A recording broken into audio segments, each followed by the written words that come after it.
Bueno, ¿cómo les va? Mi nombre es Sofía. Estoy grabando este video para tratar el texto de la clase 3. Primero quería decirles que nosotros estamos tratando de hacer lo mejor posible para que esta cursada sea, en este contexto, sea lo más accesible posible para ustedes y también posible para nosotras. Que ante cualquier duda consúltenos, no dejen de hacer las actividades que son como el presente de cada clase, no dejen de leer los textos, tengan medianamente una continuidad en el material, porque parte de la esencia de esta materia tiene que ver con discutir conceptos teóricos que nos anteceden para establecer nuevos parámetros de análisis, y para eso necesitamos una lectura, o ustedes necesitan, para poder llegar a acercarse a lo que eran esos debates, de mínimo una lectura. Si tienen alguna duda al momento de completar el formulario o lo que fuere, escríbanos al mail. Nosotros estamos todo el tiempo chequeando eso.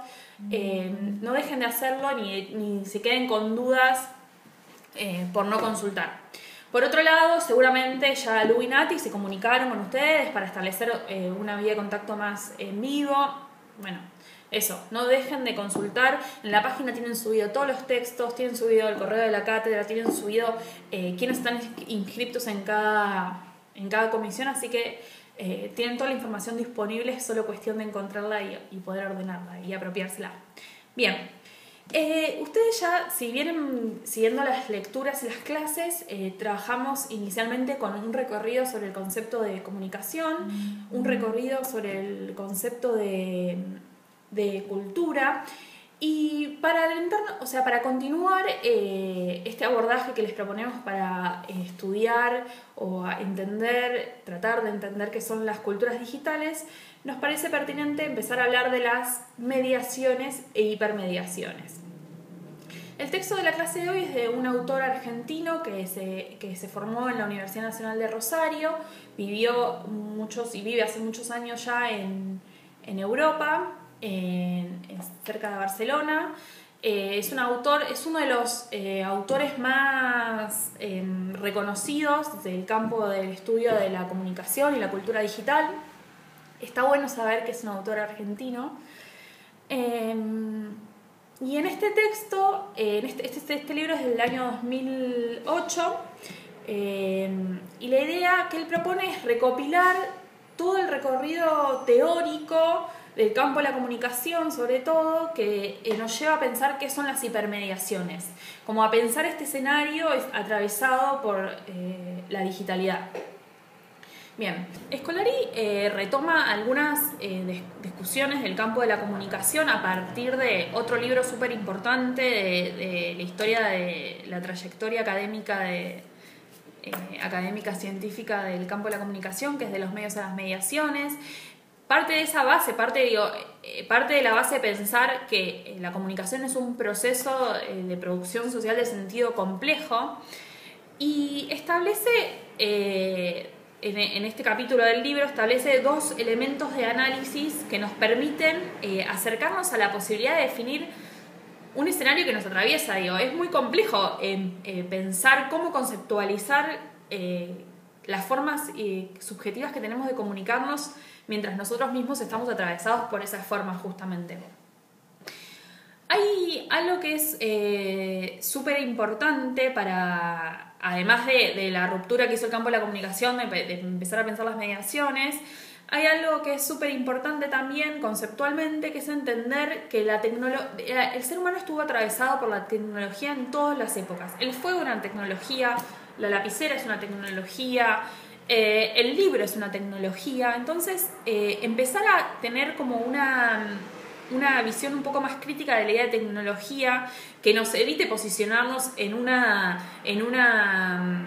dicotomía medio estéril, como es la de tecnofilia o tecnofobia, y nos permita entender el lugar que tiene cada tecnología en cada época y problematizar eso.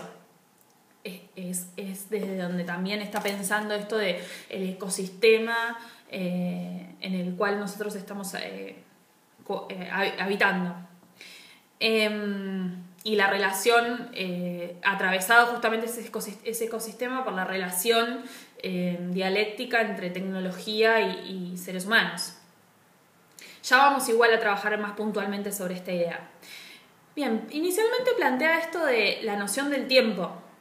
Como ustedes saben, hubo un momento en la historia donde el tiempo, las sociedades estaban reguladas por un tiempo natural. El día empezaba cuando el sol salía y la noche empezaba cuando la luna salía, cuando el sol se ocultaba. La regulación natural de los campos, de las siembras, de las cosechas, eran las que regulaban el calendario que organizaba a esa comunidad, a esa sociedad. La modernidad trajo, entre otras cosas, el reloj y una regulación del tiempo vinculada al trabajo productivo. No es que el reloj surgió porque a alguien se le ocurrió que, bueno, estaría bueno empezar a contar el tiempo, crear un sistema cronológico que cuente el tiempo, sino que tuvo que ver con la necesidad de organizar los trabajos que eran más complejos, que no eran solamente cosechar. Al mismo tiempo, esto es súper curioso, ver desde cuándo se vinculan la idea de tiempo y espacio. Al mismo tiempo, la regulación del tiempo también estuvo atravesada por la idea de espacio. Entonces apareció la noción de usos horarios, el tiempo no es el mismo en todos los lugares de la Tierra.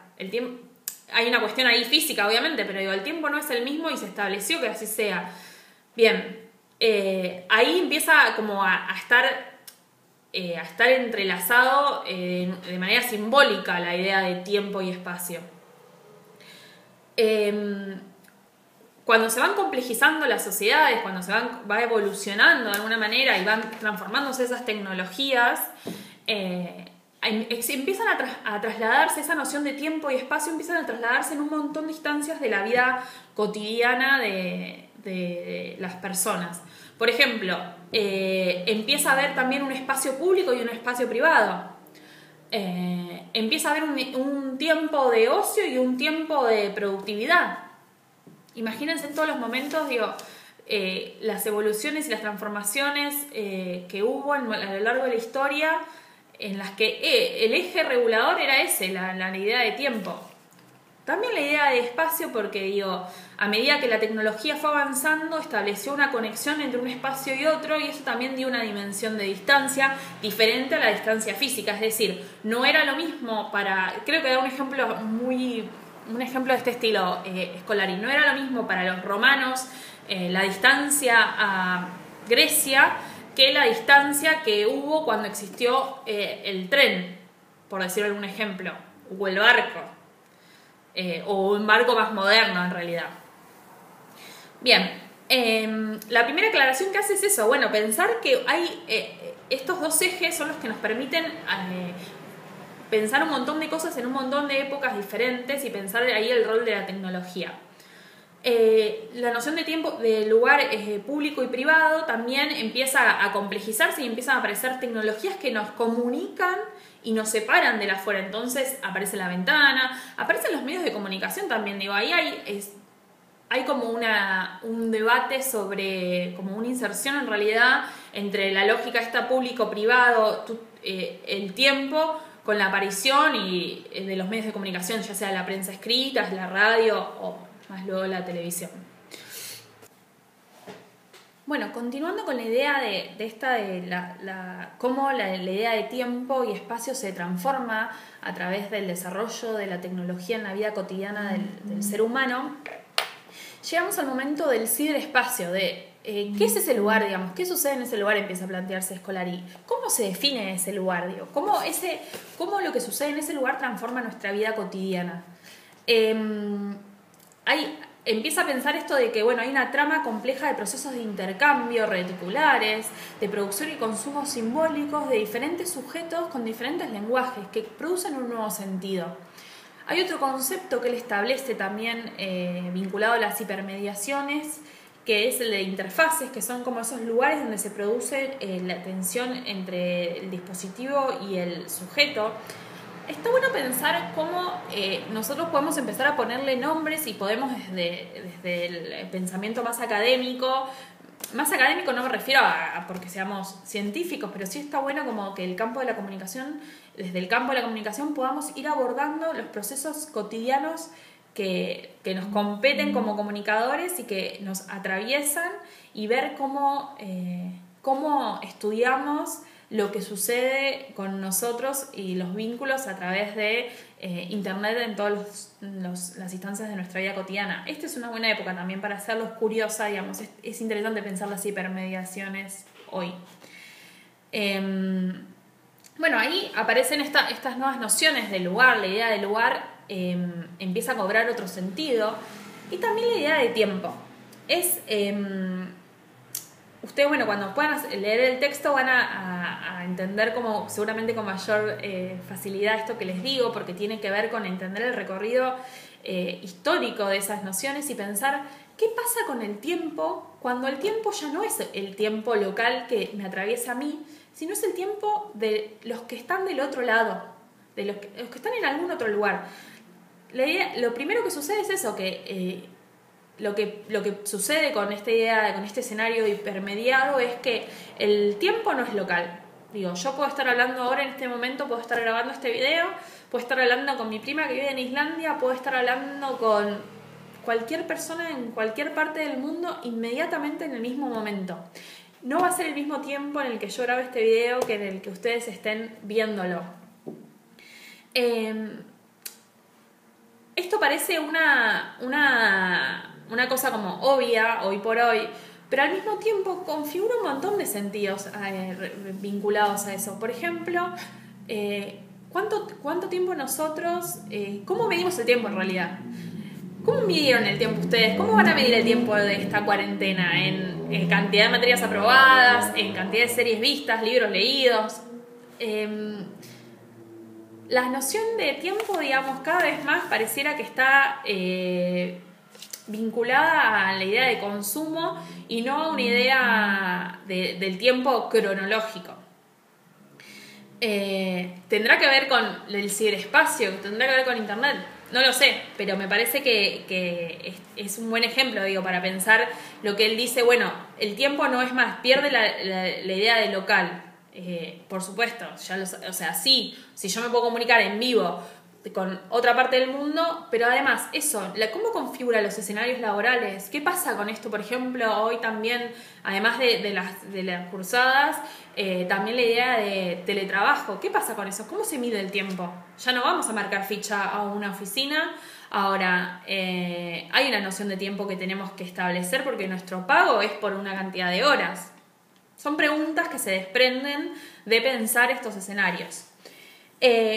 Otra de las nociones, obviamente, es la idea de espacio. ¿Qué pasa cuando... ¿Cómo medimos el espacio en Internet? Hay algo súper interesante que él establece, que es esto de pensar que el espacio en Internet, en el ciberespacio, se mide en la cantidad de veces la cantidad de clics que tenemos que hacer para llegar a algo. Bueno, eso que parece una pavada, en realidad es lo que configura, por ejemplo, cómo se organiza la información, cómo accedemos a la información, cómo se ordena la información en Internet. Algo que viene de la idea de configurar, de la idea inicial del el espacio público, privado, de las casas, la tecnología en las casas, hoy tiene que ver con pensar dónde está la información, cómo accedo a ella, cuánto tardo en acceder a ella. Bueno, lo que nos interesa con este texto es que ustedes puedan empezar a construir una mirada crítica y compleja como comunicadores sobre los procesos que atraviesan nuestra vida cotidiana y sobre las formas que tenemos de vincularnos constantemente a través de Internet, y cómo eso configura nuevos escenarios, cómo eso organiza nuestra vida cotidiana. Sobre todo pensando en la noción de tiempo y espacio, que son dos nociones que regularon la vida moderna, por lo menos en Occidente. Y también empezando a pensar este vínculo dialéctico entre el ser humano y la tecnología. que de alguna manera es el que transforma constantemente la idea de tiempo y lugar. Bueno, espero que les haya servido esta explicación y que puedan leer el texto, que es súper accesible, no creo que vayan a tener ninguna dificultad. Y la idea de la clase que viene es seguir trabajando con esto de las transformaciones en los consumos a partir de que se transforman las formas o que se transforman las formas de acceder a esos bienes con la llegada de Internet y la popularización de esos dispositivos en nuestra vida cotidiana.